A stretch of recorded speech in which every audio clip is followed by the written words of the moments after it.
नाम श्री जी का पुकारो, मिलो करुणामयी से। जय जय श्री हरिवंश।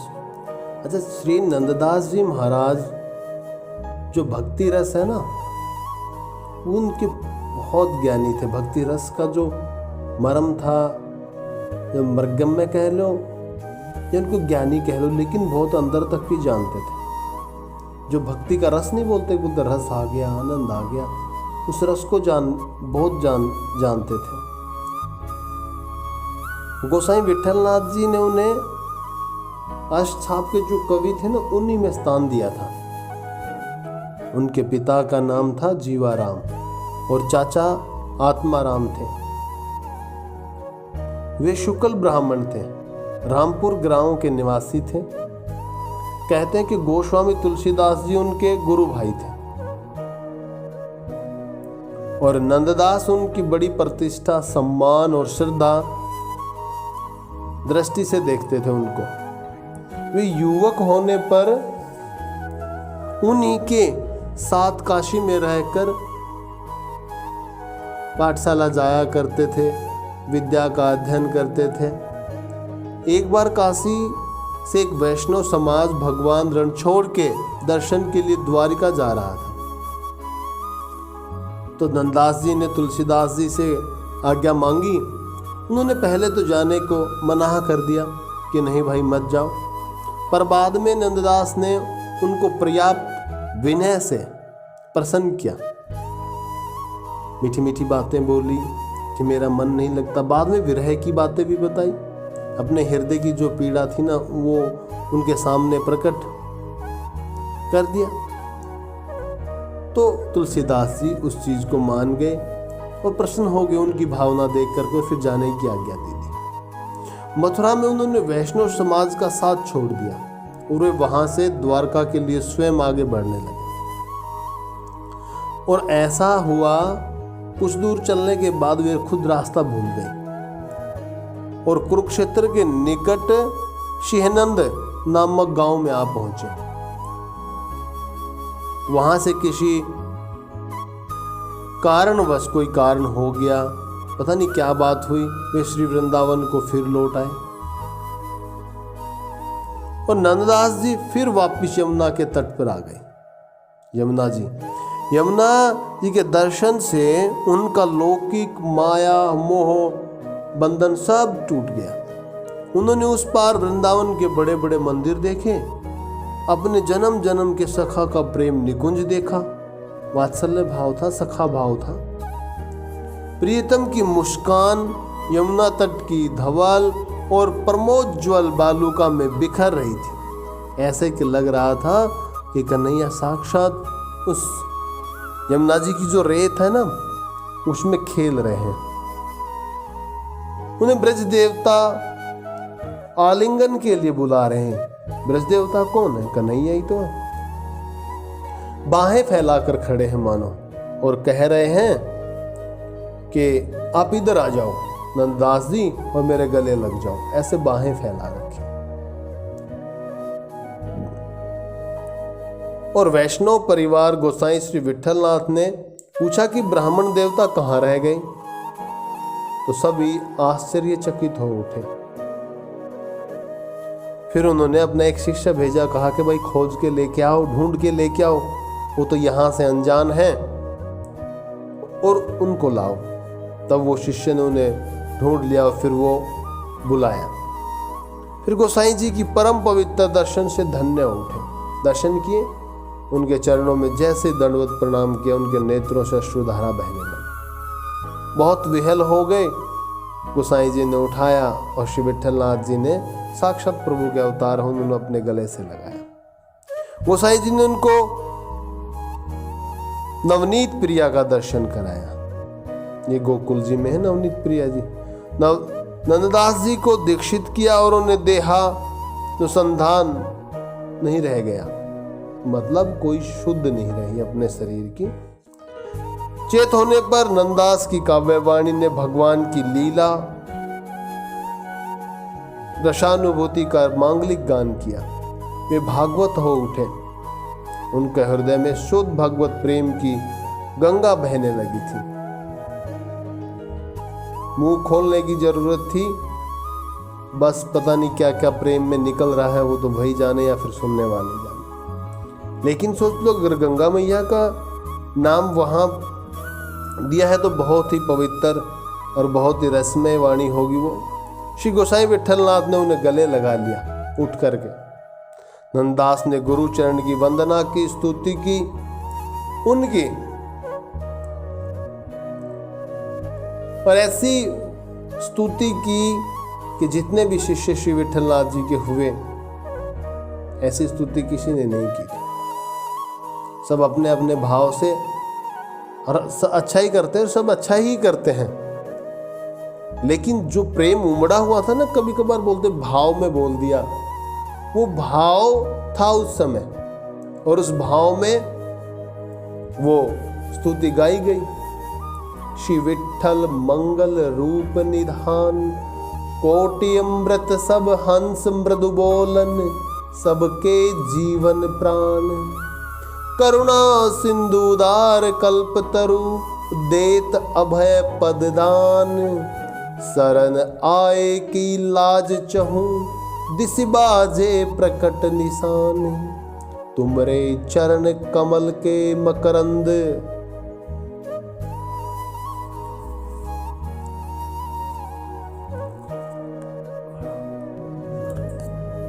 शरण आए की लाज चहूं दिसी, बाजे प्रकट निशान, तुमरे चरण कमल के मकरंद, मन मधु कर लपटान, नंददास प्रभु द्वारे रटत है, रचत नहीं कछुआन।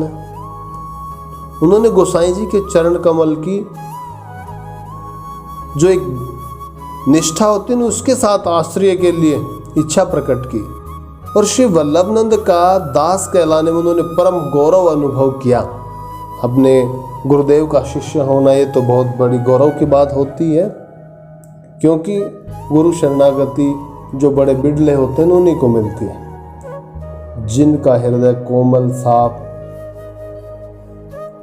ये बातें कहता हूँ लेकिन सही नहीं लगती। नंददास ने उनके चरण कमलों पर सर्वस्व निछावर कर दिया। उनका मन भगवान श्री कृष्ण में पूर्ण आसक्त हो गया था, यानी कि कह लो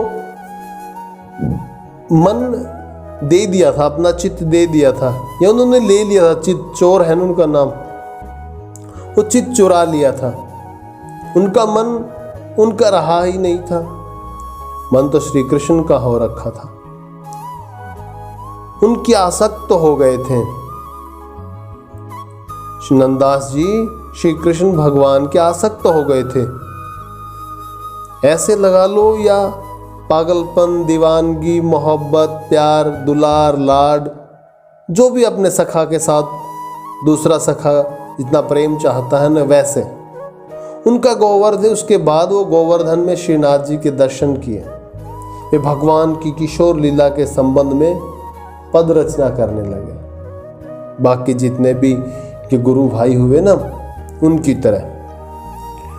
और श्री कृष्ण लीला का प्राण धन रास रस ही उनके काव्य साधना का मुख्य विषय हो गया। वे कभी गोवर्धन और कभी गोकुल में रहते थे, निरंतर उसी भाव में मगन रहते थे। कन्हैया श्रीनाथ जी उनके साथ खेलते थे, उनके पद सुनने के लिए लालायित रहते थे। जब वो पद गाते तो ऐसा प्रतीत होता थोड़ी के नीचे हाथ लगा करके एक आसन पे बैठे उनके पद सुनने के लिए वह आतुर हो रखे। ऐसे हाथ लगा देते छोटे छोटे हस्त कमलों से ना, तो कहते कि पद सुनाओ, तो पद सुनते। नंददास उच्च कोटि के कवि थे, वाणी में मधुरता थी। उनके सखा कहते तो कैसे मना कर देते, तो आतुर उनका हृदय उमड़ जाता था। उनकी कभी घुंघराली लटें, कभी मोटे मोटे नैन, कभी मंद मंद मुस्कान, पता नहीं पद कहाँ से प्रकट होते थे, कैसे निकलते थे, प्रभु की अजब लीला थी। और जिनको सुन करके श्री नाथ जी उस बाल स्वरूप में बड़े प्रसन्न होते थे कि मेरी प्रशंसा हो रही है। बहुत ममता, बहुत प्रेम था उन पदों में। और दूसरा, उन पदों में भागवत भाषा का रूप था।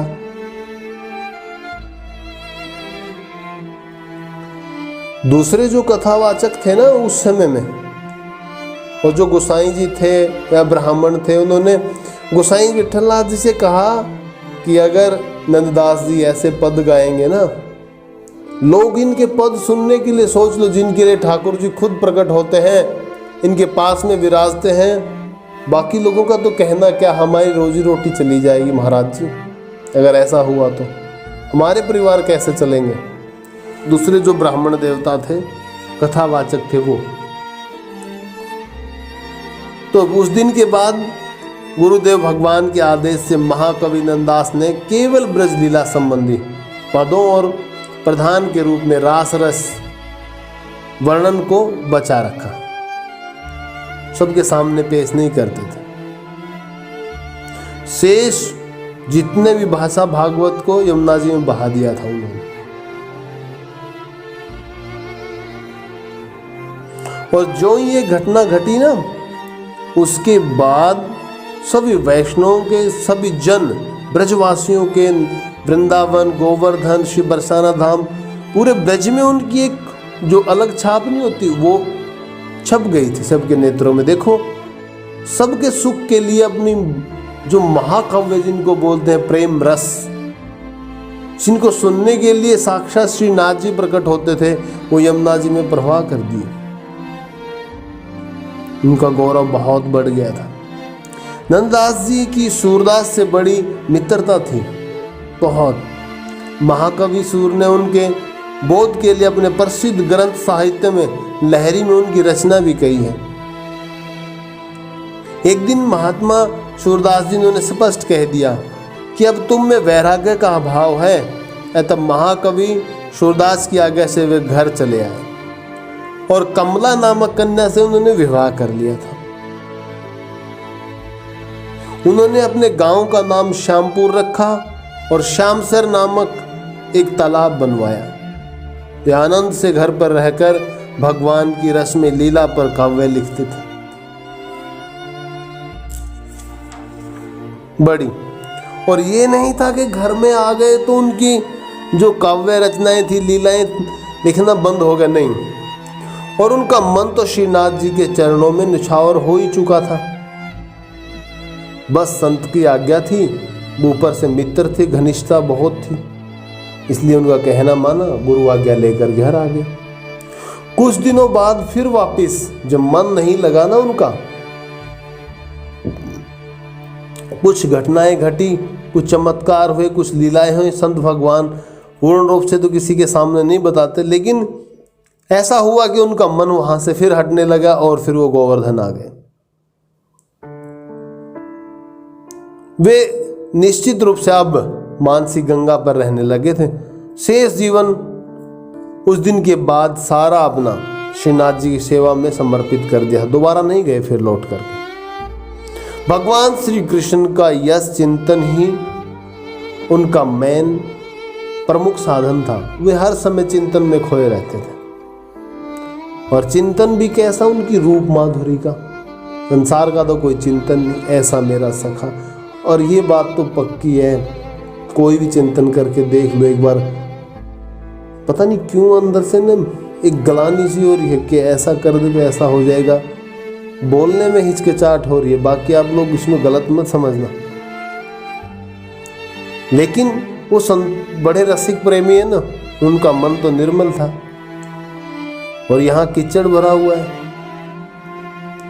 एक बार जिस रूप माधुरी का कोई दर्शन कर ले, फिर वो दूसरा चिंतन क्यों करेगा। तो संसारी होगा, पापी होगा, नीच होगा, कामनाएं होंगी, वही तो फिर कुछ ना कुछ गलत सलत हृदय में और बचा के रखा ना, वो निकलेगा बाहर।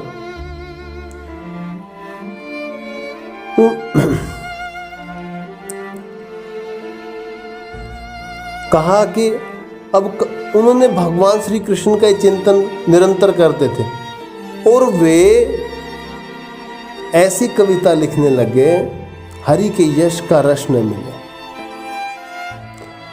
उसे सुनना ही नहीं चाहिए। कहते हैं जिसमें रस हो ना, जिसमें प्रेम हो, उसी को सुनना चाहिए, उसका पान करना चाहिए। क्योंकि जिसमें रस होगा ना, उसमें हृदय प्रभु को अपने आप समर्पित हो जाता, अपने इष्ट को। भगवान श्री कृष्ण की रूप माधुरी के वर्णन में उन्होंने जिस योग्यता का परिचय दिया था कि नहीं, ऐसा उनका भाव था। वो कोई बनी बनावटी बातें नहीं बताते, उनके सामने आते थे तब बताते थे। अपने ढंग की ही एक वस्तु है, जो भाव है ना, वो उन्हीं के हिसाब की। अगर आपके सामने कोई लीला प्रकट होगी, आप जो बोलोगे तभी तो कुछ होगी। धनदास जी ने गोपी प्रेम का अत्यंत, गोपी भाव का एक आदर्श जो काव्य था ना, ऐसा ग्रंथ लिखा। खुद की भावनाएं। संत ऐसे थोड़ी लिखते थे, उनके हृदय में प्रकट होता था, प्रकाशित होता था, वही तो लिखते हैं। ब्रज काव्य साहित्य में रास रस का पारावार ही उन्होंने लिख डाली थी। बढ़ गया था कि लिखूं कैसे लिखूं, श्री जी कृपा करें, कब करें तब। श्री जी की प्रेरणा मान के लिखते हैं। मन बहुत जलता था पहले, उसके बाद ही लीलाएं होती हैं। संत उतावले होकर के कुछ नहीं करते। नित्य नवीन रास रस, नित्य गोपी और नित्य श्री कृष्ण के सौंदर्य माधुरी, दिन रात शारोबार रहते थे, मतलब चिंतन में डूबे रहते थे। रसिकों के संग में रहकर हरि लीला गाते रहते थे और जीवन का जो आनंद था उसको ही परम आनंद समझते थे। बोलते ना कि बड़ा आनंद आया, कहाँ गए थे? वहाँ गए थे पिक्चर देखने, उसमें आनंद आ गया। बताओ। लेकिन जो खुद परमानंद है, उनकी लीलाएं, उनकी रूप माधुरी, उनकी साक्षात दर्शन वो अगर हो जाएगा तो उसको क्या कहेंगे? परमानंद तो स्वयं ही है। आज एक कभी 10-11 मिनट का एक वीडियो डाला था, उसमें बुद्धि के ऊपर बात है। गुरुदेव भगवान बताते हैं कि जो बुद्धि की अधिष्ठात्री देवी है ना, वो चक्कर खा गई थी। माता जगदम्बा है वो, ऐसे शब्द नहीं बोलने चाहिए, लेकिन क्या कहें, जब ऐसी भाषा होती, उन्होंने खुद ही कहा कि बुद्धि वहाँ देवी ही संचय कर लिया था उन्होंने। बुद्धि तो बहुत छोटी चीज़ है, लेकिन जिसने बनाया है, जिस देवी के चरण कमलों से बुद्धि प्रकट हुई है, वही संचय कर बैठी थी। तो फिर सोच लो, ये संसारी जीव तो बहुत छोटी अवस्था लगा लो इनकी, जो इसको समझना बहुत मुश्किल है। लेकिन ये ऐसे दीनदयाल हैं, ये ऐसे भक्त वत्सल हैं, ये सामने आके कहते हैं देख लो मैं ऐसा हूँ, मैं गोद में बैठूंगा मैया, तेरे को एक बार माता बोल दूंगा तो क्या माखन का लोना दे देगी? ऐसे कपोल पे, गाल पे हाथ लगाएंगे, जैसे स्पर्श हुआ निर्भक्ति संचारित। फल वहाँ फिर दोबारा फल वाली आती है, कहा कि मैया तेरी गोद में बैठ जाऊंगा, फल दे देगी। कि मोल लगेगा, कि मोल तो मैं तो नहीं जानता, ये गोपियाँ तो कोई मोल नहीं लेती, कहते 2 ठुमके मार दे तेरे को माखन का लोना दे देंगी। तो कहा रे, मैं तो चाह करके भी ये नहीं ले सकती क्योंकि मैं नीची जाति की। वहाँ फिर एक शिक्षा और दे देते हैं, कहते हैं कि मेरे तो सारे सखा नीची जाति के। फिर श्री दामा जी का सुन लो, खट्टी छाछ मिली, श्री दामा जी ने सोचा अगर मैं पी गया तो कुछ नहीं होगा, लेकिन कन्हैया इतना कोमल है, पी लेगा तो 3 दिन की पुरानी खट्टी छाछ है, शक्कर मिला के मीठी छाछ बनाई थी वो, तो कहा कि बहुत पीड़ा होगी, इससे मैं ही पी जाता हूँ। जब पूरी पीने लगे तो अचानक भाग ली कन्हैया, सोचा कि आ जाएगा, छीन लेगा, नटखट है, तो आधी पी ली, आधी मुंह में भर ली। लेकिन ये तो अजब बिहारी की लीला न्यारी है इनकी, तो उनके होठों से होठ मिला लिए और दोनों साइड के जो गाल थे फूले हुए थे उनको दबा दिया, पूरी छाछ इनके मुंह में आ गई। कहा कि इस प्रेम से, ममता से मैया ने बड़े दुलार से भेजी थी, उससे वंचित रखना चाहता श्रीधामा। श्रीधामा अलग है, श्रीधामा थे। कहा कि अच्छा, तब पी लिया। ये देख करके 4 मुंह वाले, 4 खोपड़ी वाले ब्रह्मा जी चकित रह गए थे। जिनके चारों मुख से चारों वेद प्रकट हुए। सोचो, हमारी आपकी इस संसारी जितने भी जीव, इनकी तो गिनती बहुत नीचे है, ऐसा हुआ ही नहीं, ये कोई समझ ले। लेकिन इनकी दीनता देखो, जिससे प्रेम करते हैं और प्रेम में ही बिकते हैं, तो सामने प्रकट हो जाते हैं और कहते हैं कि मैं हूँ ये।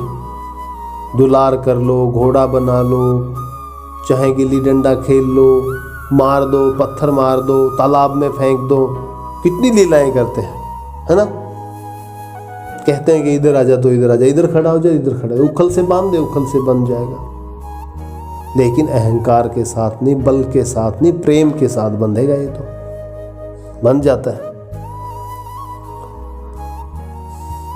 उनकी प्रिया प्रीतम के प्रेम में बड़ी मान्यता थी। रूप प्रेम आनंद रस जो कछु जग में आही, सो सब गिरधर देव को निधरक बरनो ताही।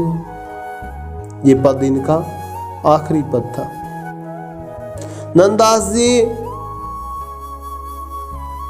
1740 इसमें गोलोक धाम चले गए थे, लीला समाप्त कर ली थी। उसी समय मानसी गंगा पर रहते थे।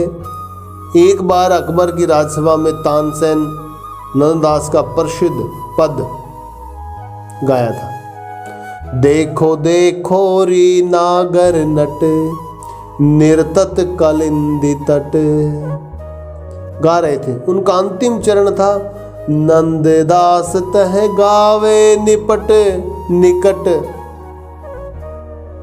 ये सुन करके बादशाह आश्चर्य में पड़ गए कि नंददास किस तरह निपट निकट थे। वे बीरबल के साथ उनसे मिलने के लिए मानसी गंगा पर गए। अकबर ने नंददास से अपनी शंका का समाधान चाहा, पूछा कि मेरी ये समस्या है। नंददास के प्राण प्रेम विहल हो गए। उनकी कामना ने उनको बहुत विहल कर दिया था। तब उन्होंने गाया, मोहन पिय की मुस्कनी, ढलकनी मोर मुकुट की, सदा बसो मन मेरे, फरकनी पियरे पटकी। उनके नेत्र सदा के लिए बंद हो गए। गोसाई विठलनाथ जी ने उनके सौभाग्यपूर्ण लीला प्रवेश की सराहना की और नंददास महारसिक प्रेमी भक्त कहलाए। ऐसे श्री नंददास जी महाराज, ऐसा उनका अद्भुत प्रेम और ऐसी कृपा मूर्ति जो सबके ऊपर दया का भाव रखते थे, जिनका हृदय सरल और सब पे दया रखने वाला था, ऐसे श्री नंददास जी महाराज हैं। धन्य धन्य ऐसे महापुरुषों का जिनका चरित्र श्रवण कथन करने के लिए उनकी कृपा की अनुकंपा हो साक्षात दिखाई देती है। और उनकी कृपा नज़र भी आती है कि नहीं तो संतों के चरित्र श्रवण कथन सुनना बहुत मुश्किल है। जब वो संत भगवान कृपा करते हैं तब भी ऐसा कुछ हो पाता, अन्यथा नहीं। श्री हरिवंश।